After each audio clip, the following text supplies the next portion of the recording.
دنیا بھر میں 15 سے 20% تارکین وطن غیر قانونی طور پر سفر کرتے ہیں، جن کی تعداد 30 سے 40 ملین ہے۔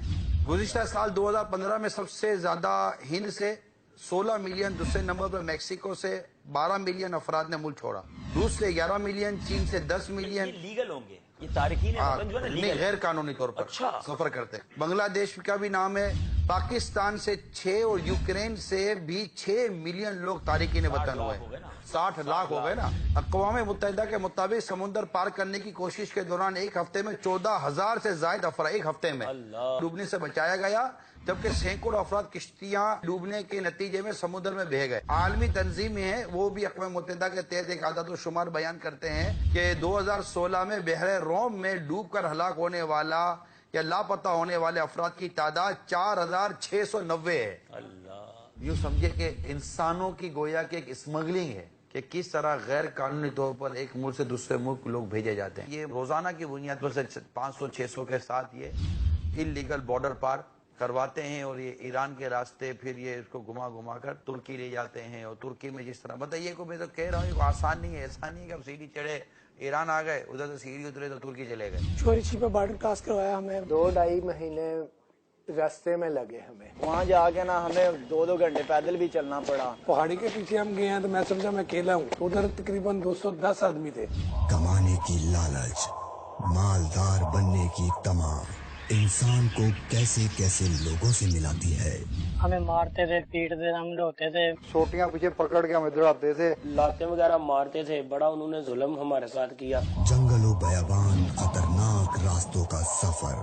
3 دن ہم مسلسل پیدل چلتے ہیں۔ ایک کار میں 10-12 لڑکے بٹھا دیتے ہیں، ڈکی ہوتی ہے اس میں تقریباً 4 لڑکے لٹا دیتے ہیں۔ انہوں نے بولا تھا ہمیں کہ جو گر گیا اسے ہم اٹھائیں گے نہیں۔ 190-180 کی وہ سپیڈ پہ گاڑی چلاتے ہیں۔ پہاڑوں پہ لاشیں دیکھی، آدمی مرے پڑے تھے تو کوئی ان کو اٹھانے والا نہیں ہے۔ جب ہم راستے میں جنگل سے گزرتے تو کئی لاشیں بھی سامنے آتی، ٹانگیں کٹی ہوئی، لوگوں کے سر دیکھے ہیں۔ وہاں پر جنگل پر مرے ہوئے آدمی پڑے ہوئے تھے۔ سانو باقاعدہ اتنے فون آیا کہ وہ بندہ بھی فوت ہو گیا، وہ ڈیڈ باڈی آ رہی۔ کسی کے پاؤں ضائع ہو گئے، کسی کا کیا ہو گیا، کوئی خود مر گیا، کسی کا دماغ خراب ہو گیا، کوئی پاگل جیسا ہو گیا، کیا کیا واقعات۔ مجھے کسی نے یہ بتایا جو اس سفر سے آ چکا تھا، فون پہ رابطہ ہوا ان سے، انہوں نے یہ کہا کہ ہمیں لے تو گئے یہاں سے، جب ہم نے ان سے پانی پینے کے لیے پانی مانگا، پیاس لگی، انہوں نے ہم ایک جگہ پر بند جو ہے کیا ہوا تھا، ہم نے کہا بھی ہمیں پانی چاہیے، انہوں نے کہا پانی بالکل ملے گا لیکن 5,000 روپے کا 1 لیٹر پانی ملے گا۔ انہوں نے کہا کہ ہم 4 لوگ مل کر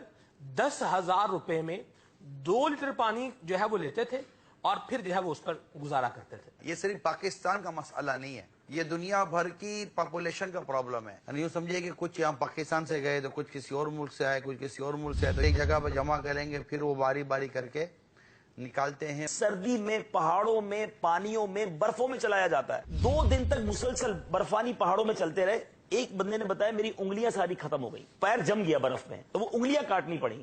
اب وہ بتا رہا ہے بغیر پیر کی انگلیوں کے کس کام کا ہوں اس ملک میں۔ ایک کے ہاتھ کی انگلیاں ختم ہو گئی۔ ایک نے بتایا کہ میرے ساتھ میرے والد تھے، میرے والد کا انتقال ہو گیا چلتے میں، مجھے رکنے نہیں دیا انہوں نے، کہ باپ کو چھوڑ دو، رکو گے تو تم بھی مر جاؤ گے پیچھے۔ وہ رونے لگا یہ کہتے رہے کہ میرے سامنے باپ کی لاش پڑی تھی، میں اس کے اوپر کپڑا پہنا کر آگے بڑھ گیا، مجھے اتنا بھی ٹائم نہیں دیا کہ میں اپنے باپ کی تدفین کر سکوں، وہ جانور اس کو کھا رہے ہوں۔ اچھا اب ایک اور عجیب کانسیپٹ کیا ہوا ہے، پتہ نہیں اس کی تو شرعی کیا حیثیت ہوگی، کہ وہ لوگ جو پہنچے نا، تھوڑے پیسے بن گئے تو اب خود کو نہیں آ سکتے، اب اسی ڈنکی کے ذریعے، اسی غیر قانونی راستے کے ذریعے اپنے بچوں کی امی کو اور بچوں کو بلوایا جا رہا ہے۔ یعنی ایسا بھی ہو رہا ہے کہ عورتیں چھوٹے چھوٹے بچوں کو گود میں لے کر یہ چل رہی ہیں جنگل کے اندر، کیونکہ شوہر وہاں پر ہے اور اس نے اس کو بلایا ہے۔ آپ ذرا سوچیں کہ ایسا کیا ہے وہاں پر کہ اس طرح اپنی فیملی کو برباد کیا جائے۔ ذلت ہے، رسوائی ہے، تقریباً سمجھے تباہی و بربادی ہے۔ یہ سارا گناہوں بھرا راستہ ہے، اللہ کی نافرمانی والا راستہ ہے، اور اس راستے پہ چلتے چلتے موت آ جانا جو ہے نا، یہ کوئی اچھی موت نہیں ہے۔ آپ ذرا سوچیں کہ ایسا کیا ہے وہاں پر جس کے لیے سب کچھ کرنے کے لیے تیار ہے۔ آگے جو جاتے ہیں نا کینیڈا یا امریکہ جانے کے لیے، ان کو پانی کی شپ میں کیسے لے جایا جاتا ہے؟ یہ جو ڈنکی لگانے والے ایجنٹ ہوتے ہیں، ان کی ترکیبیں ہوتی ہیں کیپٹن سے جہاز کے۔ پانی کے جہاز میں ایک سب سے نیچے ایک جگہ ہوتی ہے جہاں کچرا جمع ہوتا ہے، یعنی پورے جہاز کا جو بھی گندگی ہے نا وہ نیچے جا کے گرتی ہے، وہاں بندے بٹھا دیے جاتے ہیں، اور ان سے بات ہوئی بھی ہوتی ہے کہ اگر بارڈر پولیس نے ہمارے جہاز کو روکا نا تو ہم وہ نیچے کا ڈیک کھول دیں گے۔ وہ ڈیک کھولنے کا مطلب یہ کہ کچرا بھی گیا اور بندے بھی گئے۔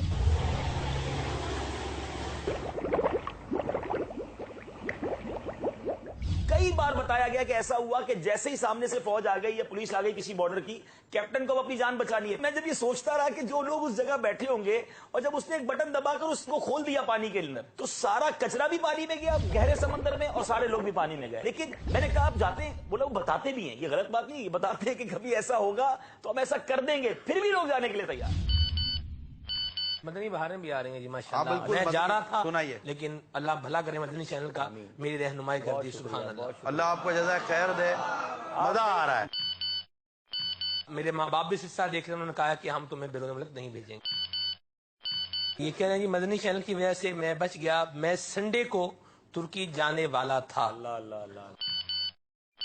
مرکز اولیاء لاہور سے کہہ رہے ہیں کہ مجھے آج ایک میٹنگ میں پوچھا گیا کہ آپ کی زندگی کا مقصد کیا ہے.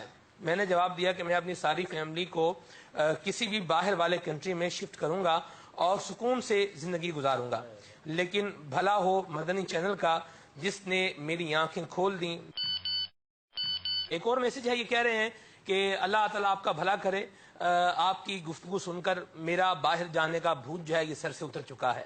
اور مزید بھی دعاؤں کے میسیجز بھی ہیں. آپ کی بڑی مہربانی، آپ نے ہماری زندگیاں بچا لی ہیں، ہمارے بچوں کو بچا لیا، اس طرح کے بھی. اچھا، یہ اگر میسج ایک ساتھ اضافہ ہو جائے کہ باہر جانے کا بھوت اتر گیا، خواہش اتر گئی، مگر اب نماز پڑھنے کی نیت کر لی. میں ان تمام تر والدین سے، ان تمام تر رشتہ داروں سے، دوست احباب سے، جاننے والوں سے بات کرتا ہوں کہ جن کے عزیز اس وقت بیرون ملک میں ہیں. آپ کو پتہ ہی کوئی نہیں ہوگا کہ یہ جی کیسا رہا ہے. جی بھی رہا ہے کہ وہ مری بھی زندگی گزار رہا ہے، اور آپ اس کو ڈیمانڈ پر ڈیمانڈ کیے جا رہے ہیں. سب پرابلم یہ بھی ہے، وہ کہہ نہیں رہا ہے کہ میں مر رہا ہوں. وہ بیمار ہے تو دوائی لینے کے لیے اس کے پاس پیسے نہیں ہے، پیاسا ہے تو پانی پینے کے لیے اس کے پاس پیسے نہیں ہے. بہن کے لیے یہ بیچ دے، بھائی کے لیے یہ بیچ دے، ابو کے لیے یہ بیچ دے، اس کے لیے یہ بیچ دے. اب یہ سوچ کر گیا تھا، مبالغہ کر رہا ہوں کہ وہاں جاؤں گا تو ایک نوٹوں کا درخت ملے گا، ہر فرد کے لیے ایک الگ الگ نوٹوں کا درخت ہے. جا کر تھوڑا سا درخت لاؤں گا، نوٹ جھڑتے رہیں گے، کبھی پاؤنڈ جھڑے گا، کبھی یورو جھڑے گا، تو کبھی ڈالر جھڑے گا، کبھی کون سی کرنسی جھڑے گی، اور میں بھیجتا رہوں گا. اس کو ایسا کوئی درخت ورخت نہیں ملا. اس کو کانٹوں کی بار ملی ہے، کھار بھرے راستے ملے. یہ واپس آنا چاہتے ہیں، کیوں نہیں آ پا رہے؟ نمبر 1، گھر والے بہت بولیں گے، باپ نے ٹھیک ٹھاک مارنا ہے، بھائیوں نے ٹھیک ٹھاک سنانی ہے، خاندان والوں نے ٹھیک ٹھاک کلاس لینی ہے، قرضہ جس سے لیا ہے وہ جینے نہیں دے گا. اتنی تکلیفیں ہیں، اور آگے وہ تکلیفوں کا سلسلہ بھی کو ختم ہونے والا بازار نظر نہیں آتا. اس سے اچھا نہیں ہے کہ تھوڑی سی تکلیف اٹھا کر آپ اپنے ملک چلے جاؤ یا ماں باپ کے پاس چلے جاؤ نا. ماں باپ کی 2 باتیں سنی لوگ ہیں نا. میری مدنی نتیجہ ہے، تمام تر وہ والدین، وہ رشتہ دار، وہ بیوی، وہ بچے جن کے گھر والے ملک سے باہر ہیں، ایک محبت بھرا پیغام بھیج دیجئے کہ آج سے ہماری مدنی نتیجہ ہے. اگر آپ کو لگتا ہے کہ آپ تکلیف میں ہیں، اگر آپ تکلیف میں نہیں بھی ہیں، تب بھی اگر آپ کو آنا تو برائے کرم آپ واپس آ جائیے. ہمارا گھر آپ کے لیے کھلا ہے، ہمارے گھر کے دروازے آپ کے لیے کھلے ہیں. میں دنیا میں تاڑی ضلع گجرات سے بات کر رہا ہوں. تیرے نگرانی شڑے کی بڑا میڈ ہے کہ میرا بھائی غیر قانونی ذریعے سے باہر جانا چاہتا تھا، مگر آپ کا سلسلہ دیکھ کر اب اس نے نیت کر لی میں نہیں جاؤں گا. السلام علیکم ورحمۃ اللہ وبرکاتہ. وعلیکم السلام ورحمۃ اللہ وبرکاتہ. ماشاء اللہ، زندہ باد.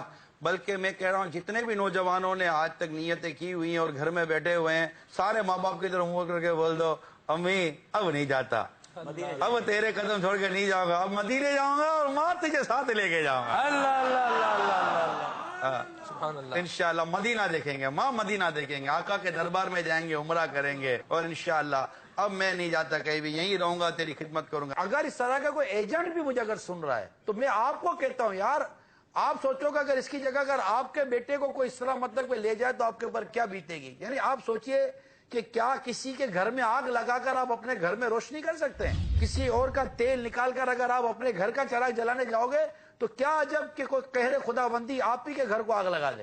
یہ میں آپ کو بددعا نہیں دے رہا ہوں، میں آپ کو چوٹ کر رہا ہوں، ڈرا رہا ہوں. یہاں ایک میسج آیا ہے، یہ کہہ رہے ہیں کہ میں ہر روز 15 لوگوں کو باہر جو ہے وہ بھیج رہا تھا 2 لاکھ روپے میں، اور آج سے میں توبہ کرتا ہوں، آئندہ ایسے نہیں کروں گا. زندہ باد، زندہ باد.